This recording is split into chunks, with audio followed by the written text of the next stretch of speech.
What's up, guys? This is Michael Anderson here with the Michael Anderson Show.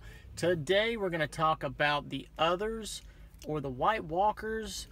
I am going to reveal to you the identity of the Night King, and also we're going to discuss how the White Walkers were defeated during the Long Night and why they are back again. And to start this video off, I'm going to give you the identity of the Night King himself and then explain to you how I came to this conclusion. And I'm going to go ahead and say half of this theory is created by me, all by myself, based on just memories and personal experience, more particularly playing a popular PlayStation 2 game a long time ago.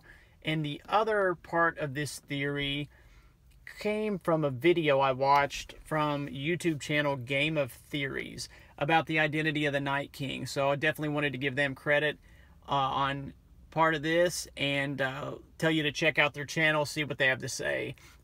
They have some great shots of the show in their video explaining things that I'm going to talk about and really going into a lot of detail about it.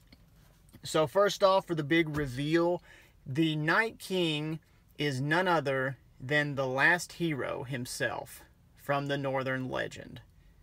And first, I'm going to explain to you what made me come to this conclusion. Years and years ago, I played the game Final Fantasy X on PlayStation 2. And a few days ago, I started thinking about the storyline of that game and how it might relate to the end game of A Song of Ice and Fire and Game of Thrones. Okay, first, in Final Fantasy X, the basic storyline here is that there's an entity, and spoilers here if you haven't played that game and decide you want to. I'm going to be spoiling the basic storyline and ending of this game. There's an entity called Sin that is basically a world-destroying force that awakens and seeks out to destroy mankind and all civilization. Okay, this event happens in a continual cycle. Sin arises and begins its war against humanity, is then defeated, resulting in a long period of time called the Calm, which is a peace and prosperity, a peace and a prosperity without the threat of sin. And once again, after a long period of time, sin will come back again, and the whole process is repeated. This event is just a continuous cycle, okay? It's very similar, I think, to what is happening with the Long Night and the rise and fall of the others. During the Long Night, the others grew in numbers and power, set out to destroy all mankind, and are eventually defeated, only to return again after a long time of peace and calm and absence from their presence. Just like in A Song of Ice and Fire, in Final Fantasy X, none of the common people really know the details of how Sin is defeated. We don't know in A Song of Ice and Fire how the others were defeated. We don't know why they have returned or why they came in the first place. Okay, how does this relate to the Long Night? Well, in A Song of Ice and Fire, no one really knows how to stop the others at this time, and some people don't even believe they exist. In Final Fantasy X, a group of summoners are given the task of defeating Sin by summoning another entity called the Final Aeon. These heroes must sacrifice themselves in order to defeat Sin. What is not known to most people, however, is once they summon the Final Aeon to defeat Sin, the spirit of Sin's creator, Yu Yevon, possesses one of the guardians that accompanies the summoners and creates a new version of Sin with that person's body and soul.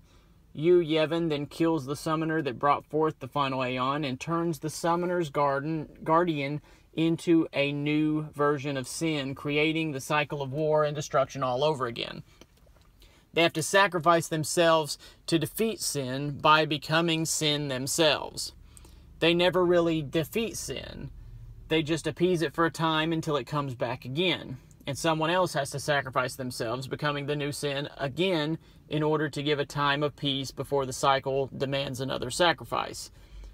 The plot line of Final Fantasy X is basically a new group of heroes are trying to find a way to defeat sin without having to sacrifice themselves, and also find a permanent answer to the problem. They're searching for a way to finally defeat sin once and for all and stop the continuous cycle of death and rebirth. This is very similar to what I think is going on in A Game of Thrones and A Song of Ice and Fire. There's so many similarities in this to the story of the others coming back to Westeros.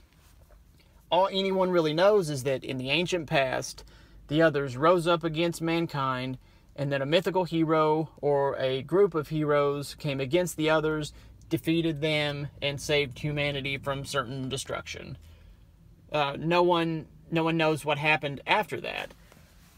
The story of the last hero fits perfectly with this theory and the storyline of Final Fantasy X.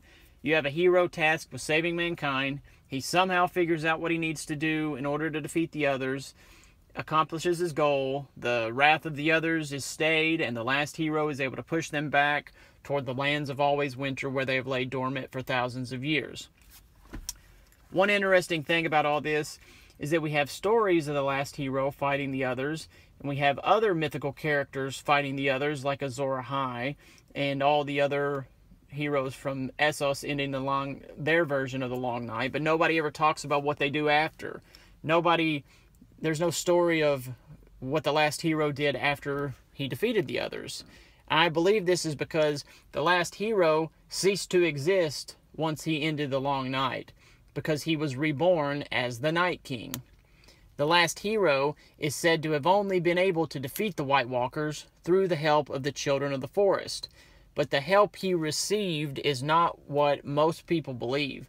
I do not think it was some sort of green seer magic and some dragon glass that turned the tide in the War for the Dawn. Something much deeper and meaningful had to be sacrificed in order for the others to be stopped. This part of the theory borrows from the idea set forth by YouTube channel Game of Theories. Once again, check them out and see their video on the identity of the Night King. I think Jon Snow, or whichever character becomes the final hero to defeat the Night King in this story, if he's defeated, must take the Night King's place and sacrifice himself, just like the summoners in Final Fantasy had to do to defeat sin. This theory that Game of Theories has, his video starts with talking about the scene when Bran has a vision of the Children of the Forest turning the human form of the Night King into a White Walker. And I say that because in this vision it's clear that the man being turned into a White Walker is the Night King himself. Okay?